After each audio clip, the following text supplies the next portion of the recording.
Hello బాబు, జెండాలు పక్కకు రావాలమ్మా. వెనకోళ్ళ ఎవరికి అర్థం కావట్లేదు, కనపడట్లేదు. సారీ, పక్కకు రండి, లేకపోతే కింద పెట్టాలి. పక్కది జెండాలని ఒక పక్కకు రావాలా. ఆ తాడు ఆ స్టాండ్ కట్టకూడదు, తాడు తీసేయి. స్టాండ్ పడిపోతుంది, తాడు తీసేయాలి. ఆ స్టాండ్ కట్టకూడదు, తీసేయి. మా బాబు, జెండాలని పక్కకు రావాలా.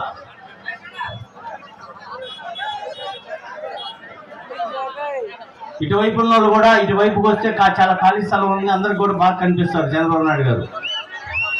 ఇటు పక్కన వెహికల్స్ అన్ని తీసేసాము, అందరూ కూడా ఇటు పక్కన దయచేసి ఇటు పక్కన రావాలి.